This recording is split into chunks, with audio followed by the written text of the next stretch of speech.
Hello दोस्तों, मैं आपका अपना पवन सिहाग एक बार फिर आपका तक्षशिला लाइव स्टूडियो के अंदर आपका स्वागत करता हूं। आशा करता हूं आप घर में कुशल मंगल होंगे और पढ़ रहे होंगे। चलिए साथियों, स्टार्ट करते हैं बिना किसी देरी के अपने कंटेंट को। तो अब तक हमने सिंधु घाटी सभ्यता को पढ़ लिया, जिसके अंदर आपने ढेर सारा हमें प्यार दिया। उसके बाद हमने कल स्टार्ट किया था कुछ एक पोर्शन की वैदिक और उत्तर वैदिक काल का, जिसके अंदर हमने कुछ बुनियादी अंतर को जानने की कोशिश की थी। आज का हमारा मुख्य जो विषय रहेगा वो ये रहेगा, आगे के सारे इतिहास को जाना कैसे जाए।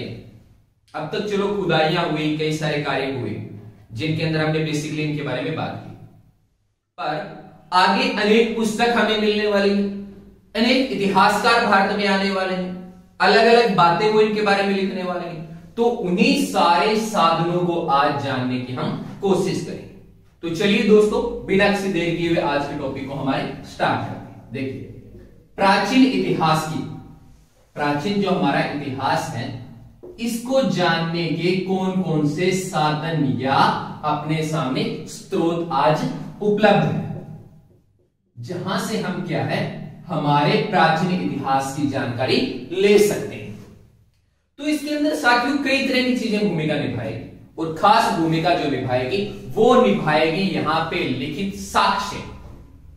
क्योंकि सिंधु घाटी सभ्यता में हमें लिखित साक्ष्य के बारे में इतना जिक्र नहीं किया, हालांकि हमें लिपि मिली, भाव चित्रात्मक मिली, मतलब किसी भाव को एक तस्वीर बनी होती थी, एक आंकड़े के रूप में होती थी, जिसका हमें वास्तविक मतलब नहीं पता था। अलग अलग इतिहासकार अपना अलग अलग अनुमान लगा रहे थे, पर अब हमारे पास पुस्तकें आनी शुरू होगी जिनके अंदर हम बिल्कुल सही स्टिक बता सकते हैं कि वास्तव में वो क्या कहना चाहता है। तो चलिए, प्राचीन इतिहास को जानने की क्रमबद्ध में हम स्टार्ट करते हैं इन साधनों के बारे में। एक साक्ष्य तो वो होंगे जो अपने सामने लिखित होंगे, कि हमें लिखित साक्ष्य कौन कौन से मिल रहे हैं, रिटर्न में हमारे पास क्या क्या चीजें उपलब्ध है, और दूसरी वो चीजें देखेंगे जो हमें खुदाइयों के दौरान मिली। जैसे सबसे पहले सिक्कों की बात करूंगा मैं। सिक्के, देखिए ये सिक्के भूमिका हमें प्राचीन इतिहास जानने में भी करेंगे और मध्यकालीन इतिहास को जानने में भी अहम भूमिका निभाएंगे। सिक्के किस तरह से सिक्के अहम भूमिका निभाएंगे, क्योंकि अलग अलग राजा आएंगे, ये राजा क्या करेंगे, अलग अलग सिक्कों का प्रचलन करेंगे। कोई सोने के सिक्कों का प्रचलन करेगा, कोई चांदी का करेगा, कोई तांबे के बने होंगे। तो अनेक तरह के सिक्के देखने के मिलेंगे, और इन सिक्कों के ऊपर किसी न किसी तरह का चिन्ह अंकित होगा, जो हमें बताएगा कि किस राजवंश ने चलाया और किस एवज में इनको चलाया गया। अब अगर यहां पे किसी सिक्के के ऊपर मैंने मान लिया ये कोई सिक्का है, इसके ऊपर किसी तरह का कोई चिन्ह मिलता है, तो उस चिन्ह का मतलब ये हुआ कि ये चिन्ह उस वक्त काफी प्रचलित रहा होगा। अगर मैंने मान लिया यहां पे किसी एक लॉयन का, शेर का चित्र मिलता है इसके ऊपर, मतलब इनका शेर के साथ काफी गहरा संबंध रहा होगा ना, तभी तो इन्होंने शेर का चित्र अंकित किया होगा इसके ऊपर। तो सिक्कों के बारे में देखेंगे जो किया है एक महत्वपूर्ण भूमिका निभाने का काम करेंगे। दूसरे इसके एवज में हम क्या देखेंगे, अलग अलग अभिलेखों का जिक्र करेंगे। अभिलेख कौन से, खास करके जब हम अशोक का शासनकाल आएगा।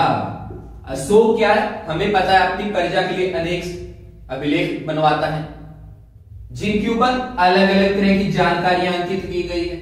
कुछ प्रजा के लिए संदेश दिए गए हैं कि वो प्रजा को क्या कहना चाहता है, कुछ कानूनी बातें भी उनके ऊपर होगी।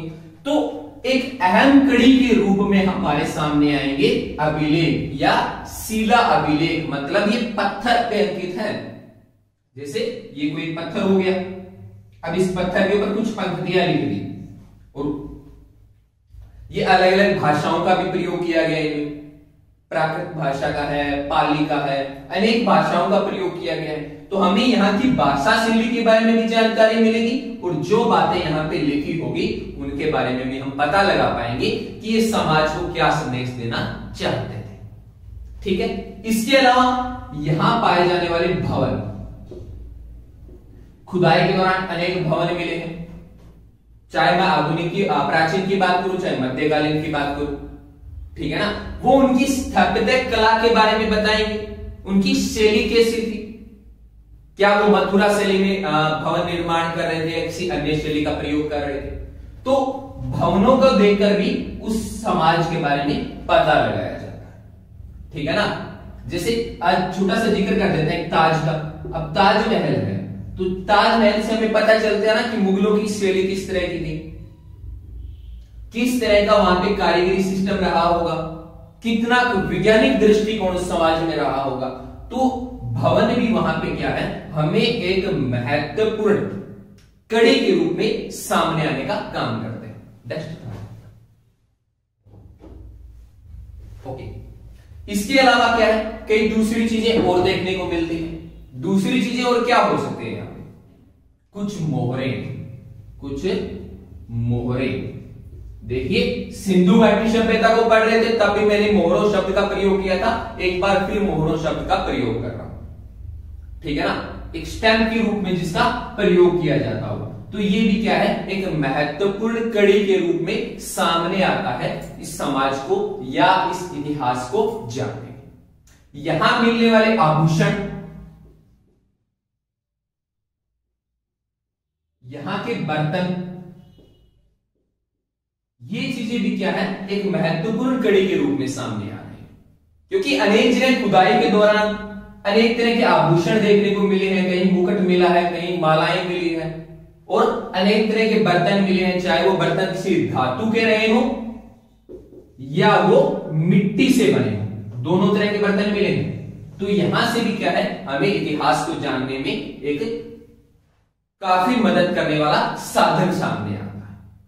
तो इस तरह से देखा जाए तो ये कई सारी वो चीजें हैं जो हमें बताएगी कि प्राचीन इतिहास कैसा रहा होगा। इसको जानने में एक महत्वपूर्ण सोर्स के रूप में ये चीजें हमारे काम आती है। ओके, यहां तक कोई दिक्कत किसी विद्यार्थी को, किसी मेरे साथी को? ओके, चलो इसके आगे का जिक्र करते हैं। इसके आगे हम इनके अंदर क्या क्या चीजें देखते हैं। आगे जो देखेंगे हम लिखित साक्ष्यों को देखेंगे। ये तो वो साक्ष्य हमने अब तक देखे जो हमें खुदाई के दौरान या अलग विधियों से मिले हैं। अब उन साक्ष्यों की बात करेंगे जो हमें सही सही जानकारी देने का काम करेंगे। कौन? हमारे लिखित साक्ष्य, यानी कि क्या लिखा गया है, ठीक है ना। ये लिखित साक्ष्य कब होते हैं? देखिए हमें पता है अनेक राजा महाराजा आए। हर राजा महाराजा क्या है, अपने दरबार के अंदर एक राजकवि को रखता था। अब राजकवि क्या है, वो उस समाज के बारे में लिखता रहता था, राजा के बारे में लिखता था कि राजा जनता के लिए क्या सोचता है, क्या सुख सुविधा उनको मुहैया करवाता है, किस तरह का कानून वहां पे है। तो इन सारी चीजों से हमें क्या जानकारी मिलती है, उस समाज के बारे में। चाहे वहां का राजनीतिक जीवन रहेगा, चाहे वहां का धार्मिक जीवन रहेगा या वहां का प्रशासनिक जीवन रहेगा, इन सारी चीजों के बारे में जानकारी कौन देंगे? हमें वहां का लिखित साक्ष्य, यानी कि जो अलग अलग साहित्य लिखे गए, पुस्तक लिखी गई है, वो हमें इसके बारे में जानकारी देने का काम करेगा। तो चलिए दोस्तों आरंभ करते हैं इसको आगे। देखिए अगर मैं साहित्यिक क्षेत्र की बात करूं, क्योंकि हमें पता है भारत कवियों और लेखकों का भी देश है, अनेक बड़े से बड़े लेखक हुए हैं, एक से एक बड़े कवि यहां पैदा हुए, तो उन्होंने बहुत कुछ लिखा है ना भारत के बारे में। तो ऐसे में क्या है, हम इन्हीं साहित्यों की सहायता ले सकते हैं कि कौन सा साहित्य क्या बात बोलता है। अभी सिर्फ हम इतना जानेंगे इस लेक्चर के अंदर कि कौन कौन से पुस्तक और कौन कौन से लेखक यहां पे। इनको डिटेल में हम जैसे जैसे इतिहास में आगे बढ़ेंगे वैसे वैसे क्या है देखते जाएंगे कि किस राजा के काल में कौन आया, वो उस साम्राज्य के बारे में क्या बोलता है। तो उनको क्रमबद्ध से आगे बढ़ेंगे। एक बार हम ये जानें कि कौन कौन से साहित्यिक स्रोत हमारे सामने आज उपस्थित है। सबसे पहले नाम जो आता है वो आता है चीनी साहित्यों का।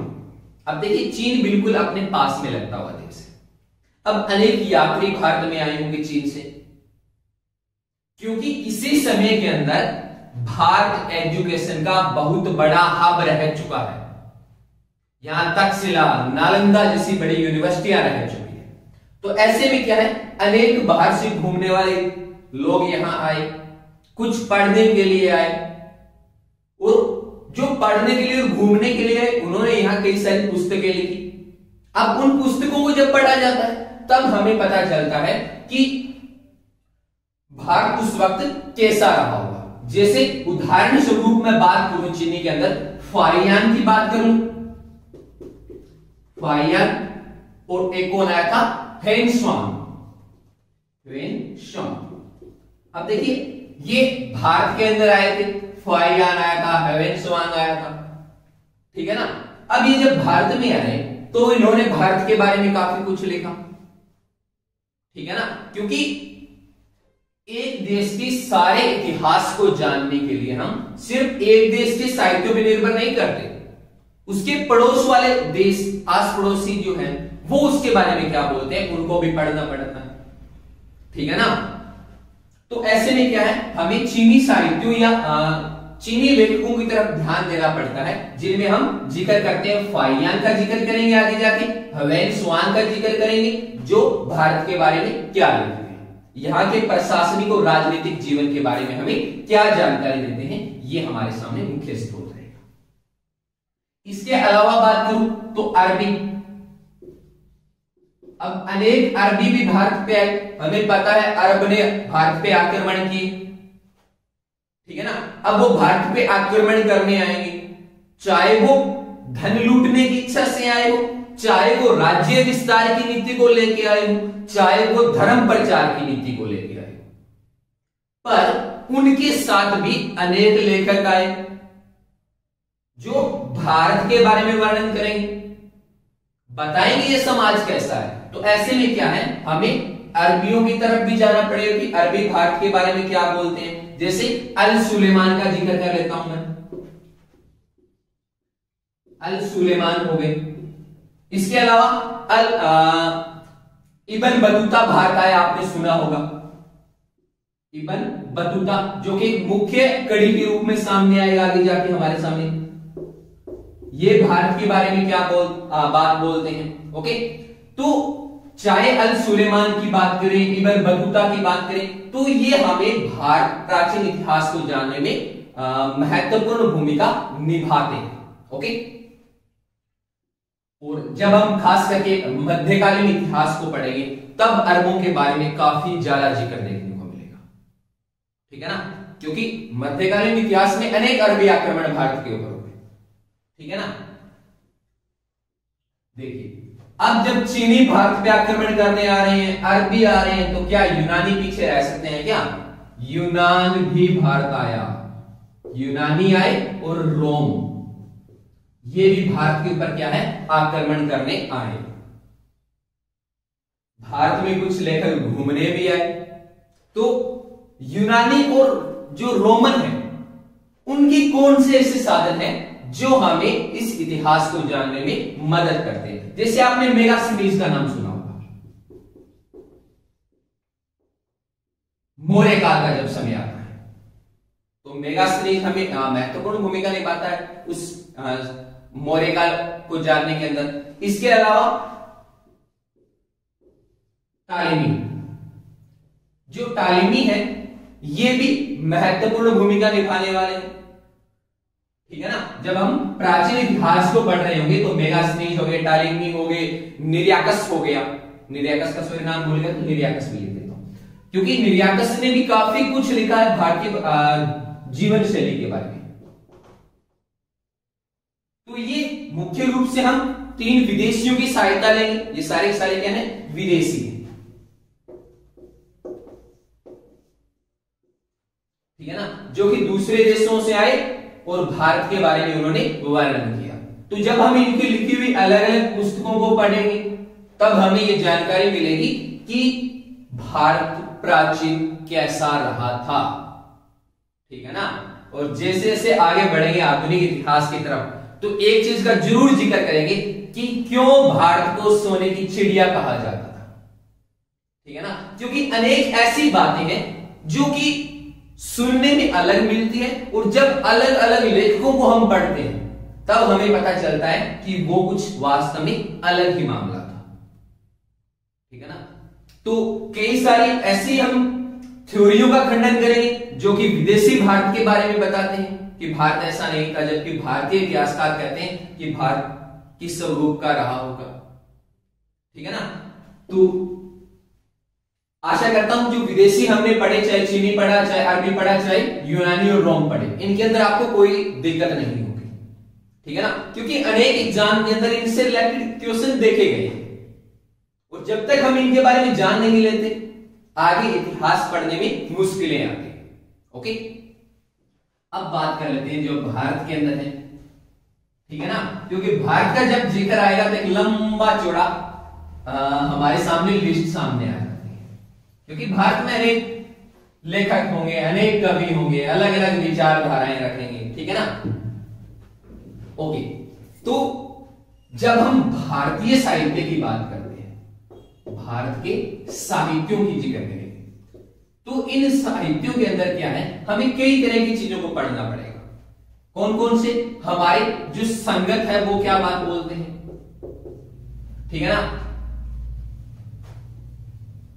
अधार्मिक या मैं कहूं जो धर्म पे आधारित नहीं है, अधर्म वाले, ये क्या बात बोलते हैं। और हमारे धार्मिक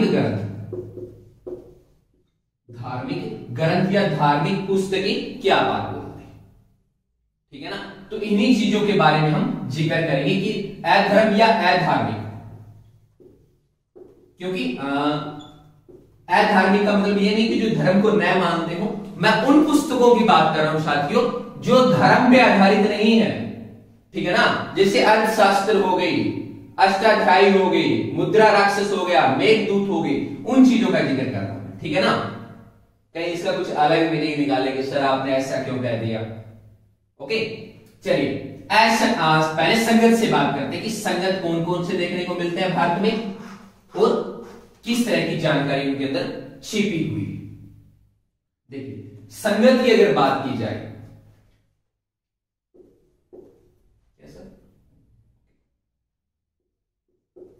तो सबसे पहले जो नाम आता है वो आता है तिरुक्कुलर। किसका आता है, तिरुक्कुलर का, जो कि एक संगत है जिसको पढ़ने से हमें भारतीय इतिहास के बारे में जानकारी मिलती है। इसके अलावा जीवन चिंतामणि, कौन सा, जीवन चिंतामणि, अभी दो का भी जिक्र करेंगे क्योंकि हाईलाइटली इसको देख रहे हैं। तो तिरुकुलम और जीवन चिंतामणि दो ऐसी संगत देखने को मिलती है, जब हम इनको पढ़ते हैं तो हमें प्राचीन इतिहास को जानने में काफी मदद मिलती है। ओके, इसके बाद जिक्र करूंगा मैं जो अधार्मिक है, यानी जो धर्म पे आधारित नहीं है। ठीक है ना,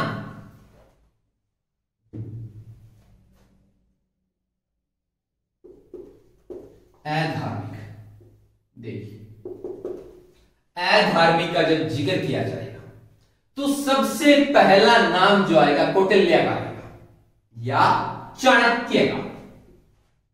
देखिए, कौटिल्य भी बोलते हैं, विष्णुगुप्त नाम भी इनका देखने को मिलता है और चाणक्य नाम भी देखने को मिलता है। तो कौटिल्य जब मौर्य काल में थे, यानी कि चंद्रगुप्त मौर्य के दरबार में थे, तो इन्होंने चंद्रगुप्त मौर्य की प्रशासनिक इकाइयों के बारे में लिखा, वहां होने वाली इनकम के बारे में लिखा, कितना पैसा कैसे खर्च किया जाता है वो लिखा।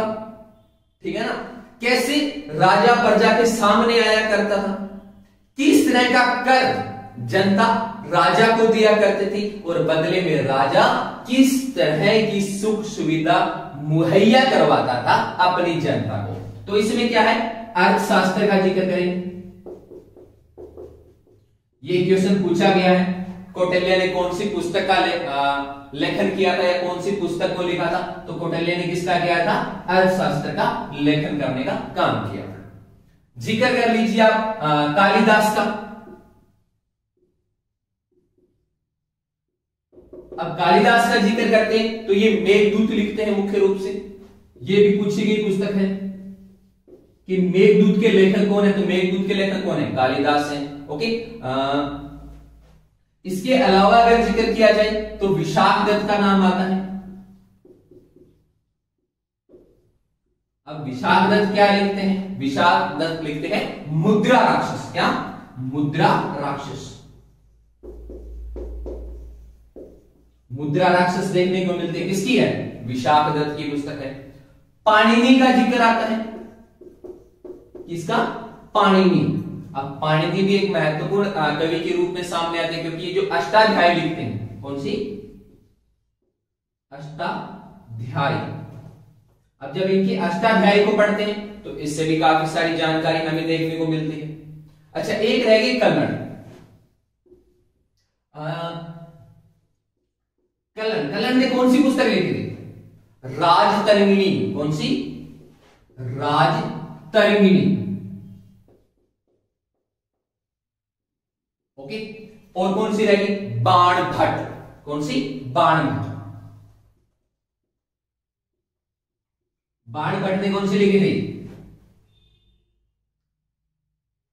किसके दरबारी कवि था बाणभट्ट, हर्ष का, या हर्ष के दरबार में रहता था, इसलिए इसने क्या लिखी थी, हर्ष चरित्र लिखी थी। तो इसका लेखक कौन होगा, हर्ष चरित्र। तो ये कुछ एक मुख्य वो अधार्मिक स्रोत है हमारे सामने जो हमें मदद करेंगे जानने में प्राचीन इतिहास को। एक बार रिपीट कर लेते हैं, कल्हण ने राजतरंगिणी लिखी थी, क्योंकि यहां से क्वेश्चन बड़े बने हैं, ये काफी इंपॉर्टेंट टॉपिक बनता है, यहां से कई क्वेश्चन आए। तो कल्हण की राजतरंगिणी, कौटिल्य की अर्थशास्त्र, कालिदास की मेघदूत देखने को मिलती है, विशाखदत्त की मुद्रा राक्षस देखने को मिलती है, पाणिनि की अष्टाध्यायी देखने को मिलती है, और बाणभट्ट की हर्ष चरित्र हमें यहाँ पे देखने को मिलती है। तो इस आधार पे देखा जाए तो अधार्मिक ग्रंथों को जब हम उठाते हैं तो काफी महत्वपूर्ण जानकारियां मिलती है हमें प्राचीन इतिहास के बारे में, ठीक है ना, क्योंकि इन्होंने बहुत कुछ लिखा है भारत के बारे में। ओके, तो इस तरह से देखा जाए तो ये बड़ा इंपॉर्टेंट टॉपिक है, इन पुस्तकों को जरूर पढ़ लेना है। ओके, चलिए अब बात कर लेते हैं धार्मिक ग्रंथों की, कि धार्मिक ग्रंथ भारत के बारे में क्या बोलते हैं। क्योंकि भारत धर्म के आधार पे देखा जाए तो अनेक धर्म यहां पे पाए जाते हैं, अलग अलग धर्मों में अलग अलग तरह के ग्रंथ देखने को मिलते हैं। पर अभी हम प्राचीन धर्म की बात कर रहे हैं या प्राचीन इतिहास की बात कर रहे हैं, तो ज्यादा कुछ इसमें गहराई में नहीं चलेंगे। चलिए धर्म के आधार पे बात करते हैं। तो धर्म के आधार पे सबसे पहले जिक्र आता है वेद का। किसका? वेद। मुख्य रूप से देखा जाए तो 4 वेदों की रचना भारत में हुई है, चाहे वो ऋग्वेद हो, सामवेद हो, अथर्ववेद हो, चाहे वो यजुर्वेद हो। क्योंकि कल के लेक्चर में जब हम पढ़ रहे थे तो मैंने समय को 2 कालखंडों में बांटा था, एक वैदिक में बांटा था और दूसरा उत्तर वैदिक में बांटा था। ये वैदिक और उत्तर वैदिक में बांटने का क्या कारण था कि वैदिक में कौन सा वेद लिखा गया था? ऋग्वेद की रचना हुई थी, और उत्तर वैदिक का जब जिक्र आया था तो सामवेद भी आया था, अथर्ववेद भी और यजुर्वेद भी, ठीक है ना।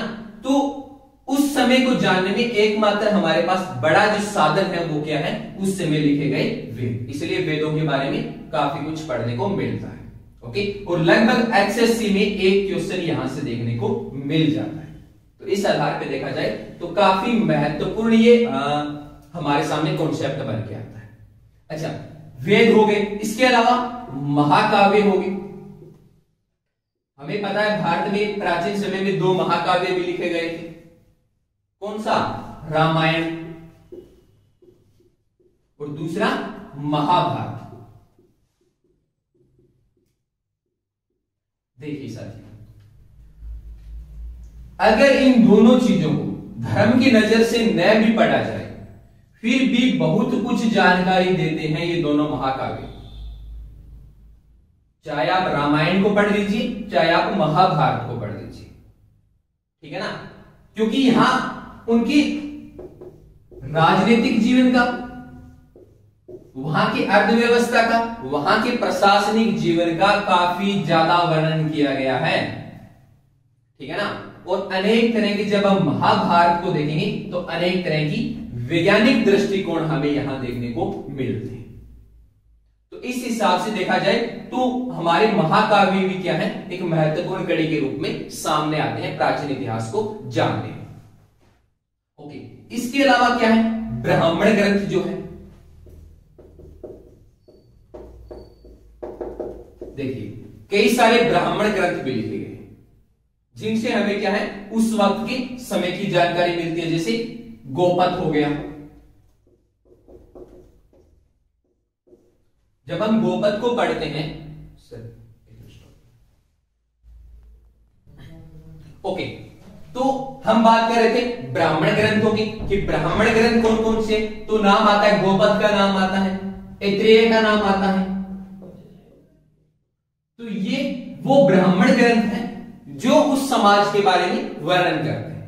देखिए ब्राह्मण ग्रंथों को पढ़ना कई नजरियों से महत्वपूर्ण हो जाता है। क्यों महत्वपूर्ण हो जाता है?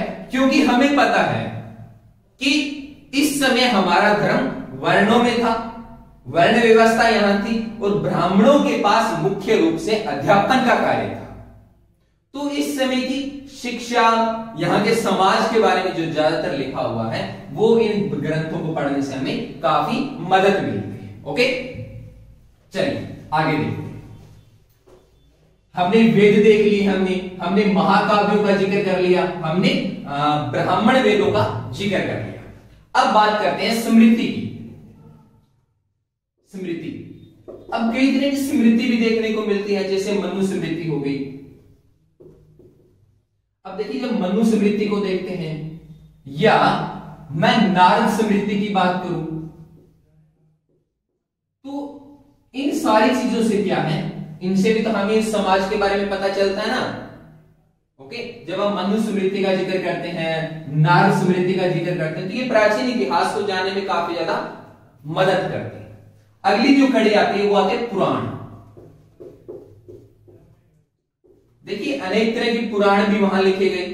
अब पुराण में अगर कोई कहानी होगी, मान लेता हूं मैं, अगर कोई कहानी होगी तो वो कहानी किस आधार पे बनेगी? अगर आज हम कोई कहानी लिखेंगे तो हम उस आधार पे लिखेंगे जो आसपास घटित हो रहा है, ठीक है ना। चाहे किसी तरह की कोई घटना आई, जैसे कोई आसपास कोई आपत्ति आई हो, बड़ा भूकंप आया हो, बाढ़ आई हो, हम लिख रहे हैं तो हम जो जिस तरह स्थितियां बनेगी उसी को वर्णन करेंगे ना।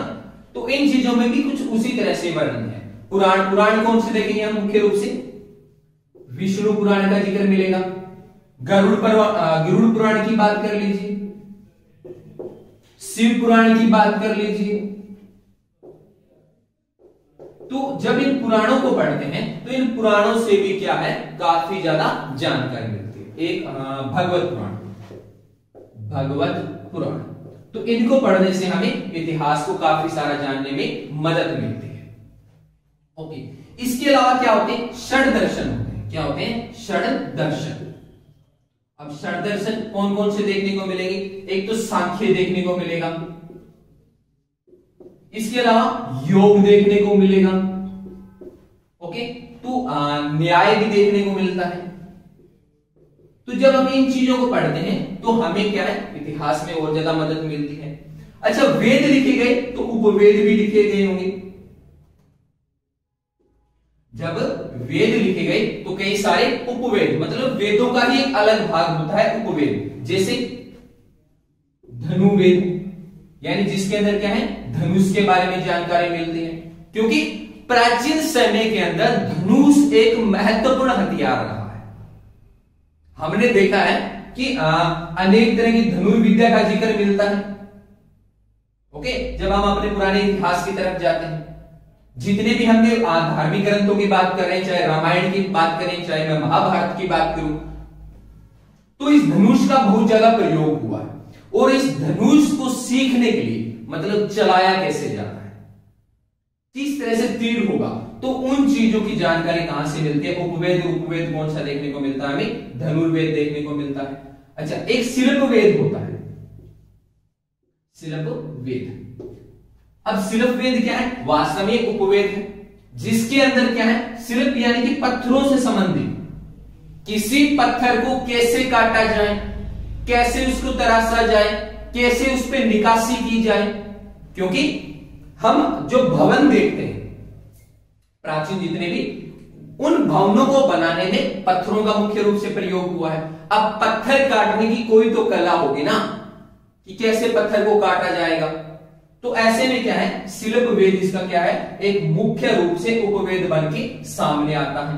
इसके अलावा आयुर्वेद या आयुर्वेद, जिसके अंदर हमें क्या है, अनेक जड़ी बूटियों का जिक्र मिलता है। ठीक है ना। देखिए आज डॉक्टर लाइन जो अब वाली है मॉडर्न, ये तो बहुत बाद में विकसित हुई। प्राचीन समय में हर बीमारी का जो इलाज था वो किसी न किसी जड़ी बूटी से होता था। अब उन जड़ी बूटी की जानकारी को एक पीढ़ी से दूसरी पीढ़ी को देने के लिए, या कोई नई तरह की जड़ी बूटी अगर खोजी गई है उसको अगली पीढ़ी तक देने के लिए उसको लिखना जरूरी है। तो इसलिए इन्होंने क्या है, आयुर्वेद या आयुर्वेद का इन्होंने जिक्र किया है, आयुर्वेद। ओके। इसके अलावा गंधर्व वेद होता है, गंधर्व वेद, जिनके अंदर क्या है, गंधर्व का जिक्र किया गया है। तो ये भी एक हमारे महत्वपूर्ण जानकारी के रूप में सामने आते हैं। एक होते हैं उपनिषद। क्या होते हैं, उपनिषद। उपनिषद कई तरह के उपनिषद भी लिखे गए हैं, जैसे कि कंठ। कौन से, कंठ। तो ये भी हमें जानकारी देते हैं ना उस समय के बारे में। ओके। अच्छा, एक होते हैं वेदांग। क्या होते हैं, वेदांग, यानी कि जिनकी रचना वेदों के अंत में हुई हो, उनको हम क्या बोलते हैं, वेदांग बोलते हैं। जैसे शिक्षा, व्याकरण, आज देखिए आज व्याकरण का कितना ज्यादा हम प्रयोग करें। ज्योतिष विद्या, ज्योतिष का आज भी हम अनेक लोगों के पास जाते हैं, मेरे हाथ की रेखा देखिए, सी ग्रुप वाली है, डी ग्रुप वाली है, ए ग्रुप वाली है, कौन सी है, एचएससी में लगेंगे, एसएससी में लगेंगे, अनेक तरह के देखने को मिलते हैं ना। तो ये ज्योतिष जो वेद है हमारा, जो कि उपवेद होता है, इसकी रचना भी इसी समय में हुई थी। ठीक है ना। अनेक लोग देखिए जो किस्मत के भरोसे बैठे रहते हैं कि मेरे किस्मत में ये लिखा हुआ ही नहीं है। अरे भाई, जिनके हाथ नहीं उनकी भी तो किस्मत होती है ना। लकीरों से कुछ नहीं है, मेहनत से तकदीर बदली जाती है। ओके। तो हमने स्मृति की बात कर ली, पुराणों की बात कर ली, षड्दर्शन की बात कर ली, उपवेद की बात कर ली, उपनिषदों की बात कर ली, वेदांत की बात कर ली। इसके अलावा वेदों का जिक्र कर लिया और महाकाव्यों का जिक्र कर लिया। इसमें रामायण हमने देखा और महाभारत का हमने जिक्र किया। ओके। और हमने 4 वेद, ऋग्वेद, अथर्ववेद, यजुर्वेद, इनके बारे में भी हमने क्या कर लिया, जिक्र कर लिया। तो इन चीजों को जब देखा जाता है तब हमें क्या है, हमारे प्राचीन इतिहास को मुख्य रूप से समझने में बड़ी जानकारी मिलती है। ठीक है ना। क्योंकि जैन और बौद्ध धर्म उस वक्त के प्रमुख वेद धर्म रहे थे, और सनातन भी क्या है, उस वक्त का एक प्रमुख धर्म के रूप में सामने आया था। ओके। तो एक बार एक हाईलाइट चार्ट से समझा देता हूं कि क्या क्या चीजें हमें देखने को मिली है अब तक, क्या क्या चीजों को हमने पढ़ा है। ठीक है ना, क्योंकि माइंड में बहुत जरूरी होता है। चलिए, तो एक बार फिर से इसका चार्ट बना लेते हैं, और आशा करूंगा कि इन सारी जो मैंने चीजें बताई है, वेद है, वेदांग है, स्मृति है, पुराण है, या जैन ग्रंथ है, बौद्ध ग्रंथ है, तो उन चीजों को आप अपने माइंड में जरूर रखेंगे। ओके। देखिए मैंने क्या कहा, स्रोत देखे, एक वो देखे जो खुदाई में मिले हैं या अलिखित है, दूसरे मैंने जिक्र किया जो लिखित है, लिखित का मैंने जिक्र किया। यहां कौन कौन सी चीजों का जिक्र किया, मैंने अनेक तरह की सिक्कों का वर्णन किया, मोहरों का जिक्र किया, भवन, एक चीज रह गई थी चित्रकला, है ना। चित्रकला के बारे में थोड़ा सा जिक्र नहीं किया। चित्रकला क्या होती है कि अनेक गुफाएं, अनेक पत्थरों के ऊपर कुछ चित्र अंकित किए गए, तो उन चित्रों को देखकर कुछ ना कुछ तो अनुमान जरूर लगता है ना। तो चित्रकला हो गई, यहाँ के आभूषण, यहाँ के बर्तन, तो ये क्या है, वो साक्ष्य हैं जिनसे हमें पुरातात्विक विभाग से मिलते हैं। अब क्या है लिखित। लिखित में मैंने कौन से दो भागों में बांटा था इनको, एक विदेशी और दूसरे जो हमारे देसी लेखक हैं, हमारे देश में पैदा हुए जो लेखक हैं, वो इसके बारे में क्या कहते हैं। विदेशी के अंदर हमने किसका जिक्र किया, रोमन का जिक्र किया, हमने यूनानियों का जिक्र किया, मैंने जो चीनी इतिहासकार है उनका जिक्र किया, और कौन सा किया, जो अरबी इतिहासकार हैं उनका जिक्र किया कि ये क्या बात बोलते हैं। चाहे मैंने मेगास्थनीज का जिक्र किया हो, फाइयान का किया हो, अल सुलेमान का जिक्र किया हो, या इब्न बतूता का जिक्र किया हो। देसी की जब बात आई तो देसी में भी हमने अलग अलग तरह के देखी। क्या देखे हमने, संगत का जिक्र किया जिसमें हमने चिंतामणि इनको देखा। इसके अलावा मैंने अधार्मिक के अंदर मैंने अनेक तरह का जिक्र किया, जैसे कौटिल्य का बात किया, पाणिनि का जिक्र किया, विशाखदत्त का जिक्र किया, बाणभट्ट का जिक्र किया और कालिदास का जिक्र किया। इसके अलावा धार्मिक की बात की। धार्मिक में कौन कौन से देखे हमने, जैन धर्म के देखे कि जैन धर्म के कौन से, जैसे भगवती सूत्र हो गया, कल्प सूत्र हो गया, या भद्रबाहु चरित हो गया। कौन कौन से, भगवती सूत्र जो कि महत्वपूर्ण है इसको समझने में। इसके अलावा कल्प सूत्र, और तीसरा कौन सा होता है, भद्रबाहु चरित्र। ये हमारे जैन जो हमारे ग्रंथ हैं इनको पढ़ने से हमें पता चलता है। फिर मैंने बौद्ध धर्म की बात की। बौद्ध में हमें पता है त्रिपिटक, सुत्त पिटक, विनय पिटक और अभिधम पिटक, यानी कि मैंने 3 जो पिटक देखने को मिलते हैं। 3 पिटक कौन कौन से, सुत्त पिटक, विनय पिटक और अभिधम पिटक, इनसे जानकारी मिलती है। इसके अलावा दिव्य वरदान,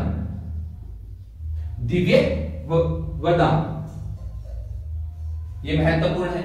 इसके अलावा बुद्ध चरित्र की बात कर लीजिए, बुद्ध चरित्र की बात कर लीजिए, जो क्या है हमारे बौद्ध साहित्य है। इसके अलावा हमने यहां क्या जिक्र किया, हमने वेदों का जिक्र किया कि वेद कौन कौन से, मैंने 4 वेदों का जिक्र किया।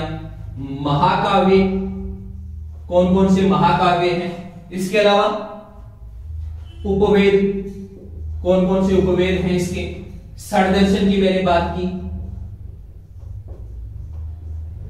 स्मृतियों की मैंने बात की, चाहे वो मनु स्मृति रही हो या नारद स्मृति रही हो। पुराणों का जिक्र किया, कौन कौन से पुराण हैं, चाहे विष्णु भगवान पुराण हो, भागवत पुराण हो, शिव पुराण हो या गरुड़ पुराण हो। इसके अलावा वेदांत का जिक्र किया कि कौन कौन से यहाँ पे वेदांत थे, चाहे वो शिक्षा था, व्याकरण था या ज्योतिष रहा हो। इसके अलावा ब्राह्मण ग्रंथ, कौन से, ब्राह्मण ग्रंथों का मैंने जिक्र किया। गौपद की बात की, ऐत्रेय की मैंने जिक्र किया। ओके, तो ये वो साधन हैं जो लिखित हैं जिनसे हमें इतिहास के बारे में जानकारी मिलती है। ओके, तो उम्मीद करता हूं साथियों कि आप इसको अच्छी तरह से समझ पाए होंगे। ठीक है, इसके अलावा भी अगर आपको किसी तरह की कोई दिक्कत रहे, किसी क्वेश्चन में डाउट हो, तो आप हमें हमारे टेलीग्राम चैनल के ऊपर पूछ सकते हैं, जो कि तक्षशिला 2020 नाम से है। और किसी विशेष टॉपिक में ज्यादा समस्या है, क्योंकि अभी तक सारा कंटेंट हम ऑनलाइन नहीं करवा पा रहे हैं, धीरे धीरे क्लास से आपको रूटीन में दे रहे हैं। हर रोज एक मैथ की क्लास मिल रही है, एक जीके की क्लास मिल रही है। इसके अलावा अगर कोई प्रॉब्लम है तो आप हमारे तक्षशिला अध्ययन केंद्र गोरेवाला में आके हमसे संपर्क कर सकते हैं, आपके उस टॉपिक को समझाया जाएगा। ओके, और आशा करता हूं कि इतनी मेहनत जो मैंने की है, इस मेहनत का फल जो है वो आपका एक लाइक, एक कमेंट और एक शेयर होगा। तो अपने साथियों में ज्यादा से ज्यादा शेयर करिए और हमारा हौसला और ऊर्जा बढ़ाने में मदद करिए। तो इसी के साथ दोस्तों आपसे अलविदा चाहूंगा। जय हिंद, जय भारत।